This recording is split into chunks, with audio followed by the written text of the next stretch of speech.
최근 네이비썰에 들어갈 영상자료도 찾을 겸 적당한 2차 대전 영화를 찾고 있었습니다. 바스터즈, U571, 레드테일, 진주만, 이오지마에서 온 편지 등 각자 나름의 개성을 가지고 있는 재밌는 영화였다고 생각합니다.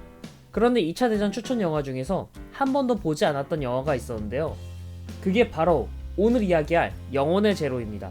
그런데 이 영화 정말 밀덕으로서도 그리고 일반적인 역사 상식으로 가지고 있는 사람으로서도 납득이 안 가는 장면들이 많이 있는데 오늘 그거에 대해서 한번 풀어보도록 하죠.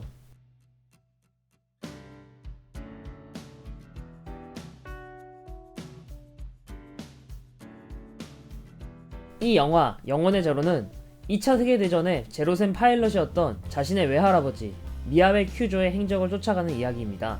자신의 할아버지와 만났던 사람들에게 찾아가 직접 할아버지의 삶을 들으면서 과거에 어떤 삶을 살았고 어떤 시대였는지를 현대 일본인에게 직접적으로 들려주는 방식이죠. 사실 이 영화를 보기 전에 이 영화는 개인이 전쟁에서 살아남기 위한 이야기가 주제라는 걸 듣고 관람을 해서 처음에는 당시 일본의 국가폭력에 개인은 정말 아무것도 아닌 그런 절망적인 표현을 한 게 아닐까? 라는 생각을 하고 봤습니다. 그리고 그런 제 예상은 완벽하게 빗나갔죠. 일단 먼저 이 영화에 대한 결론을 내리자면 반박의 여지가 없는 군국주의 미화 영화이고 너무 대놓고 미화하면 거부감이 들 수 있으니까 은근슬쩍 도망갈 구멍을 만들어 놓은 정도라고 생각합니다. 캐릭터를 보면 이 영화의 주인공인 제로센 파일럿 미야베 큐조는 항공모함 아카기에서 일본 최고의 항공대대에서 근무했던 파일럿으로 조종 실력은 최고입니다. 하지만 미야베는 절대 죽고 싶지 않다고 이야기하고 자신이 죽으면 슬퍼하는 아내와 아이가 있다는 것을 강조합니다. 그리고 절대 죽고 싶지 않다는 미야베의 발언을 주변 동료들은 겁쟁이라고 욕을 하죠. 그런데 이거 정말 당연한 생각 아닌가요? 애당초 파일럿들도 인간이고 죽고 싶지 않아 하며 국가 차원에서도 파일럿을 키우기 위해 시간과 노력이 많이 들어가는 고급 인력이라는 걸 생각하면 어떤 상황에서도 생존해야 하는 건 당연한 겁니다. 이런 미야베를 겁쟁이라고 매도하면서 군인의 본분은 싸우다 죽는 것이라고 말하는 주변 인물들은 당시 일본 제국의 군국주의 사상에 물들어 있는 전형적인 사람으로 그려집니다. 그리고 저는 여기까지 봤을 때 당시 일본의 군국주의가 왜 잘못되었는지 미야베라는 캐릭터를 통해서 보여주는 영화가 아닐까라는 생각을 했습니다. 비정상적인 사람들이 모여있는 곳에서 정상적인 사람이 한 명 있으면 그 사람이 비정상이 되는 것처럼 정상인의 시선으로 비정상적이었던 나라를 비판하는 스탠스를 취하는 게 아닐까 하고요. 하지만 이 영화에서는 그런 걸 기대할 수 없습니다. 여기서 군국주의가 무엇이고 무엇이 문제인지 잘 모르는 사람들이 있을 거라고 생각해 말씀드리자면 나라의 모든 역량을 군사력 유지와 전력 강화에 투자하는 사상이며 이렇게 강화한 군사력을 대팽창에 사용하면서 결국 남의 것을 빼앗아 그걸 바탕으로 다시 군사력을 강화해 또 남의 것을 빼앗는 약탈 경제가 주요 산업이 되는 사상입니다. 그리고 당시 일본은 누가 봐도 군국주의 국가였습니다. 군국주의 체제에서는 개인의 자유나 양심은 철저히 무시되고 개인은 오로지 집단의 일부로서만 존재합니다. 그렇기 때문에 어떻게 보면 군국주의는 전체주의와 궤를 같이 하는 사상이라고 할 수 있죠. 이 영화에서 미야베를 제외한 미야베의 상관이나 혹은 동료들은 전형적인 군국주의에 물들어 있는 사람입니다. 그래서 누가 봐도 맞는 말을 하지만 폭력으로 미야베를 길들이려고 하는 모습을 많이 보이죠. 이런 장면을 보면 이 영화는 과거 일제를 비판하고 과거를 기억해야 한다는 논리인 것 같긴 하지만 사실 이 영화는 그들을 비판하는 장면이 없습니다. 그저 이런 잔인하고 폭력적인 것은 당시에는 어쩔 수 없었다 라고 이 영화는 캐릭터들의 입을 통해 얘기하고 있습니다. 당시에는 어쩔 수 없었다. 이 논리는 계속해서 나올 테니 기억해 주시기 바랍니다. 자, 이 논리를 그대로 나치 독일과 비교해 보도록 하죠. 당시 유대인을 수용소로 보낸 것은 어쩔 수 없었다. 나치 독일이 폴란드를 침공한 것은 어쩔 수 없었다. 누군가가 이런 식으로 주장하면 공감이 아니라 죽방을 맞아도 할 말이 없을 것입니다. 당시 잘못된 사상으로 무장한 나라가 제대로 된 반성도 없이 어쩔 수 없다 식으로 설명하는데 이런 논리 전개 방식은 책임 회피는 물론 전형적인 물타기 논리라고 생각합니다.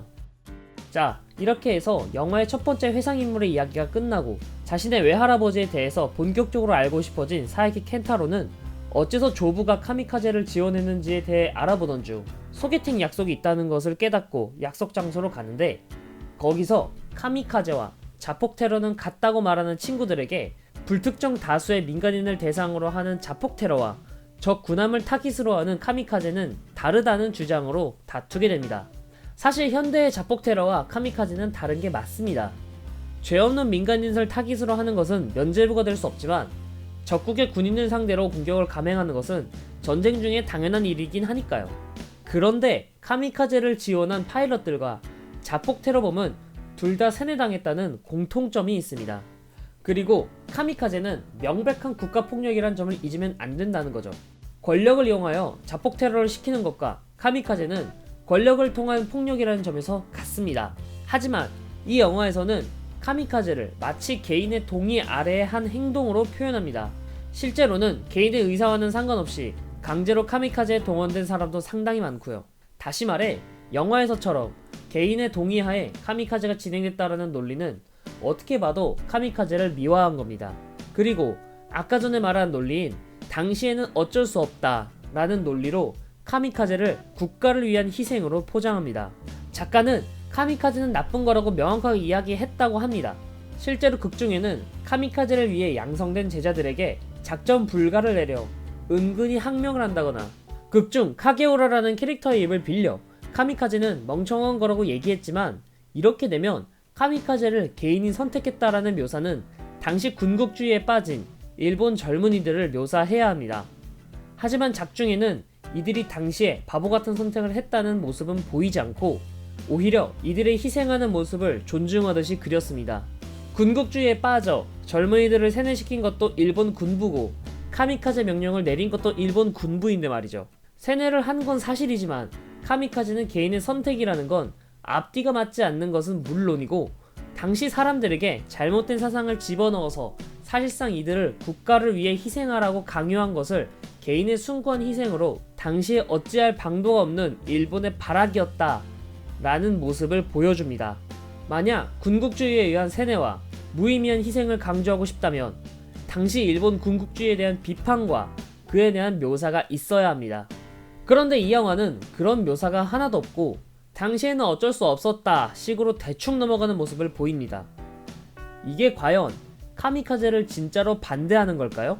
반대가 아니라 노골적으로 카미카제는 조국을 위해 희생한 애국자라는 표현을 하면 대외적으로 비판을 받으니까 교묘하게 의도를 가린 것이라는 해석이 더 적절하지 않을까 생각합니다. 이 영화에서 미국은 마치 몰려오는 재앙쯤으로 묘사되고 있습니다.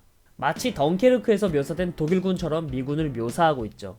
이런 식의 묘사는 재난, 재해에 빗댈 정도로 비인간적이고 무차별적인 전쟁의 면면을 보여주는 느낌을 주는데 덩케르크와 이 영화의 차이는 나치 독일은 전범국이지만 미국은 진주만 기습을 당한 입장이라는 겁니다.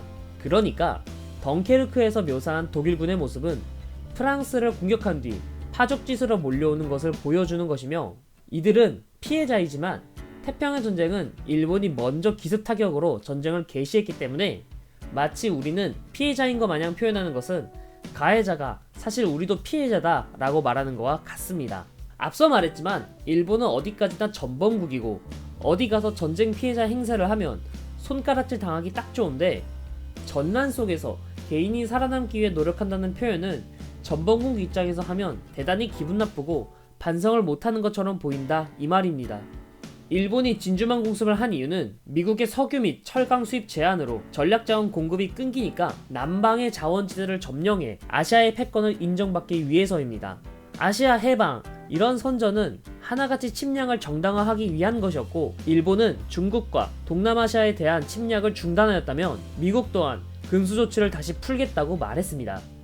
그런데도 불구하고 전쟁을 선택한 일본은 전쟁을 위해서 나라의 모든 자원이 소모돼 버리는 주객이 전도된 나라였다는 거죠. 영화는 중반부 이후 미야베는 카미카제 특공대의 호위기로서 그들을 목표 지점까지 유도하는 역할을 맡았는데요. 이 카미카제 특공대들은 미야베의 제자들이었기 때문에 미야베는 자신의 제자가 카미카제 특공으로 소모되어가며 그들을 끝까지 호위해주지 못하는 이 상황에 매우 절망합니다. 그리고 마지막에 결국 자기가 카미카제에 지원을 하고 같은 특공대원 중에 예전에 자신을 구해준 제자와 비행기를 바꾼 채 출격을 하게 됩니다. 그리고 미야베가 교체해준 전투기는 엔진 고장을 일으켜 결국 다시 기지로 귀환하게 되고, 이 제자는 전쟁이 끝난 후 미야베의 아내와 결혼해 지금까지 살아있다라고 켄타로의 할아버지는 자신의 이야기를 해줍니다. 미야베가 카미카제를 지원한다는 것 자체가 기존의 미야베 자신이 가지고 있던 생각에 반하는 행동입니다. 그렇다면 미야베가 어째서 이런 행동을 했는가에 대해 알 필요가 있는데요. 작중에서 나오는 미야베의 행동과 연기를 유추해 볼 때 미야베는 자신의 제자들이 계속해서 카미카제로 희생되면서 점점 정신이 피폐해져가 결국 마지막에는 자신도 제자들의 뒤를 따라간다는 느낌이 듭니다.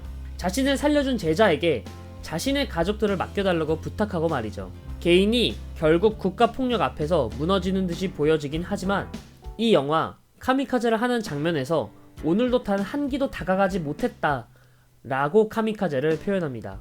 이 다가가지 못했다라는 표현이 저는 굉장히 거슬리는데, 보통 다가가지 못했다의 경우 필사의 노력을 했는데도 불구하고 목표를 이루지 못했다 정도로 사용됩니다. 카미카제를 오늘도 적에게 한 기도 다가가지 못했다 라는 표현을 사용했는데, 이건 작가가 말하는 카미카제는 바보같은 전략이라는 말과는 괴리가 있습니다. 결국 이 영화는 카미카제는 바보같은 전술이라고 하는 작가의 말과는 달리 카미카제를 나라를 위한 숭고한 희생 정도로 미화하고 있다는 얘기입니다. 그렇게 이야기를 마치고 할아버지는 우리들만이 특별한 것이 아닌 전쟁에서 살아남은 사람들에게는 가슴 한켠에 안타까운 이야기 하나씩 있다고 하면서 화령정점을 찍습니다. 전쟁에서 살아남기 위해 노력을 했다는데, 그렇다면 당시 잔인했던 시대상을 보여줘야 합니다. 그러면 당연히 당시 일본의 비인간적인 권위주의 장면을 보여줘야 되며 전쟁 책임에 대한 이야기가 있어야 됩니다. 그런데 이 영화는 전쟁 책임에 대한 이야기는 쏙 뺀 채 그 시대에는 어쩔 수 없었고 살아남기 위해 최선을 다했다라는 식으로 물타기를 합니다.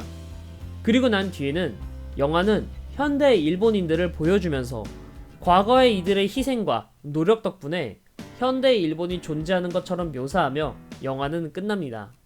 이 영화는 과거사에 대한 반성은 없이 그 시대에 살아남기 위한 사람들에만 초점을 맞춥니다. 이거는요, 정말로 필요한 부분에 카메라를 비추지 않고 애써 무시하는 것과 같습니다. 당뇨병으로 피부가 노랗게 됐는데 당뇨병 치료가 아닌 화장을 하고 있는 꼴이죠. 영혼의 재료의 원작자인 샤쿠타 나오키는 지독한 혐한 작가로 알려져 있으며 이 때문인지 일본 극우단체에게 지원을 받고 있는 걸로 알고 있는데 말이죠.